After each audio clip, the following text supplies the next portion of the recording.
यह exercise exponents के laws पर बेस्ड है, इसलिए पहले हम लॉज को एक बार रिवाइज कर लेते हैं। सबसे पहले है कि अगर बेस सेम हो और पावर्स अलग हों तो पावर्स प्लस हो जाती हैं, ऐसे जैसे कि a स्क्वायर हो a क्यूब हो तो पावर 2 + 3 5 हो जाएगी, ऐसे। अगर दो पावर्स लगी हों एक ही नंबर के ऊपर तो पावर्स आपस में मल्टीप्लाई हो जाती हैं। ऐसा क्यों होता है? a क्यूब हो और इस तरह से लिखा हो तो आप देख रहे हैं इस स्क्वायर की वजह से ये 2 बार मल्टीप्लाई हो जाएगा।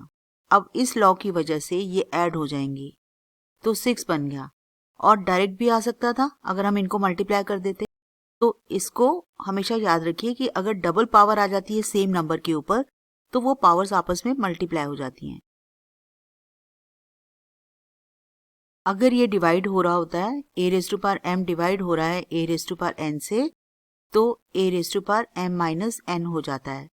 सपोज a⁻7 हो और नीचे a⁻5 हो तो आप खुद ही देख लीजिए a 7 बार मल्टीप्लाई हो रहा है न्यूमरेटर में और डिनोमिनेटर में 5 बार। ये 5 इस 5 से कट जाएंगे तो बचेगा क्या? a स्क्वायर, जबकि डायरेक्ट किया जा सकता था 7 - 5 a स्क्वायर, तो हम इसे डायरेक्ट लगा सकते हैं। इसके अलावा अगर पावर सेम होती है लेकिन बेस अलग अलग होते हैं तो हम उसे सेम पावर के अंडर में मल्टीप्लाई करके ले सकते हैं। ये ऐसे हो गया जैसे 2 स्क्वायर हो और 3 स्क्वायर हो तो हम इसे 2 × 3 का स्क्वायर यानी कि 6 का स्क्वायर बना सकते हैं। ये 4 मोस्ट इंपॉर्टेंट एक्सपोनेंट्स के लॉज हैं, लेकिन इसके अलावा anything raise to the power 0 1 हो जाता है। किसी भी नंबर पे -1 पावर आ जाए तो वो रेसिप्रोकल हो जाता है। अगर मेरे पास 2/3 रेज़ टू द पावर -1 हो तो हम इसका रेसिप्रोकल कर देंगे।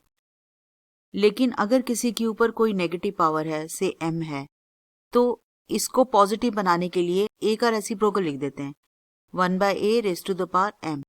इसे आप यूं समझिए, सपोज मेरे पास 2 raise to power 3 raise to power -4 हो तो मैं इसे लिख सकती हूँ 3/2 rays to the power 4।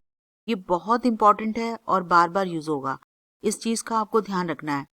Negative exponent को पॉजिटिव में बदला जा सकता है नंबर का रेसिप्रोकल लेकर, इस बात को ध्यान रखना है। तो इन लॉज के साथ में एक्सरसाइज को स्टार्ट करते हैं। First question, 64 raise to the power half. यहाँ पर पावर जो है वो फ्रैक्शन की फॉर्म में है और उसका डिनोमिनेटर 2 है। हमें हमेशा देखना चाहिए कि जो नंबर है वो किसी का स्क्वायर तो नहीं है, और हम देख पा रहे हैं कि ये 8 का स्क्वायर है तो हम इसे लिख सकते हैं 8 स्क्वायर। और सेकेंड लॉ से, जो कि a⁻m raise to power n था, पावर मल्टीप्लाई हो गई। जब सेम नंबर के ऊपर 2 पावर आ जाती हैं तो वो मल्टीप्लाई हो जाती हैं। इस लॉ को यूज करते हुए ये बन जाएगा 2 × हाफ, और ये कट गया, 8 रेज़ टू पावर 1 बचा जो कि 80 होता है। तो ये आंसर है। सेकेंड क्वेश्चन करके देखते हैं, 32 रेज़ टू द पावर 1/5। जैसे कि फिर से पावर फ्रैक्शन में है, क्योंकि यहाँ पर डिनोमिनेटर 5 है तो हमें हमेशा देखना चाहिए कि ये जो नंबर है किसी का रेज़ टू द पावर 5 तो नहीं है। अगर आपको अपने आप से याद नहीं आता तो इसका प्राइम फैक्टराइजेशन कर लेते हैं। प्राइम फैक्टराइजेशन से मतलब होता है कि यहाँ सिर्फ प्राइम नंबर्स आएंगे, 2 3 5 7 वगैरह। 1 प्राइम नंबर नहीं होता है, याद रखिए। जब तक इवन नंबर रहेगा हम 2 ही यहाँ पर रखेंगे, क्योंकि 2 अकेला इवन प्राइम नंबर है। ये 16 आ गया, अभी भी ये इवन आ रहा है तो 2 से ही करना होगा। 8 आ गया, फिर से 2 से होगा। 4 आ गया और ये 2 से ही होगा। तो आप देख रहे हैं ये 2 रेज़ टू पावर 5 ही है। जनरली ऐसा ही होता है।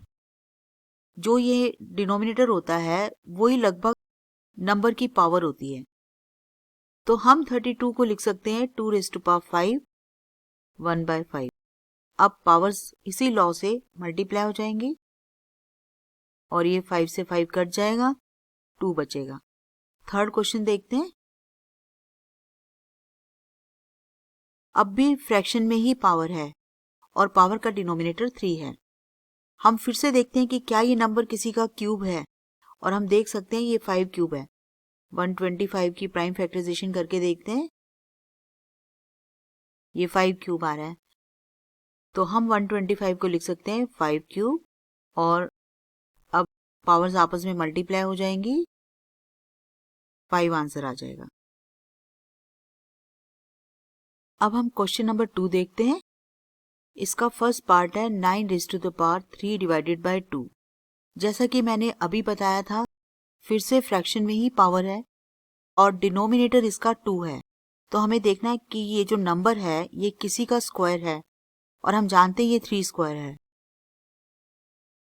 अब पावर्स आपस में मल्टीप्लाई हो जाएंगी, 3 रेज़ टू पावर 3 बचा, और हम जानते हैं कि ये 3 टाइम्स 3 टाइम्स 3 है, जो कि 27 हो जाएगा। सेकेंड क्वेश्चन देखते हैं, 32 raise to the power 2 divided by 5। हम फिर से देख सकते हैं कि पावर फ्रैक्शन में है और डिनोमिनेटर 5 है। अगर डिनोमिनेटर 5 है तो हमें देखना है कि ये 32 किसकी रेज़ टू द पावर 5 में लिखा जा सकता है। ये 2 रेज़ टू पावर 5 है, हमने अभी पिछले क्वेश्चन में भी देखा था।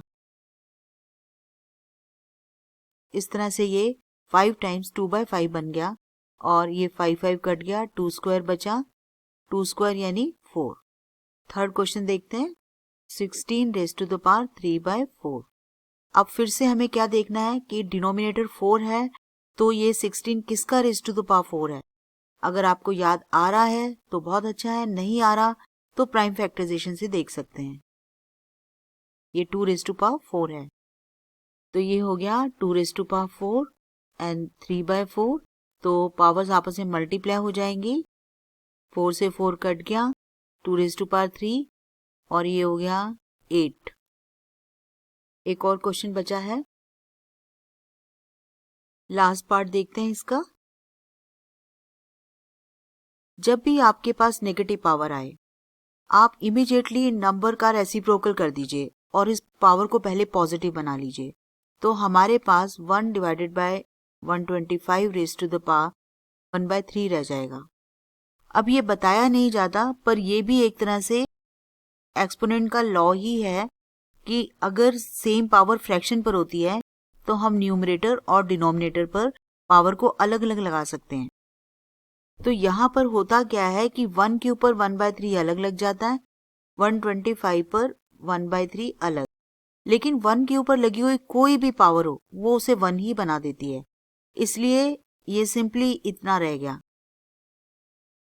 यही वजह है कि इस तरह से दिखाया नहीं जाता, ये स्टेप दिखाया नहीं जाता।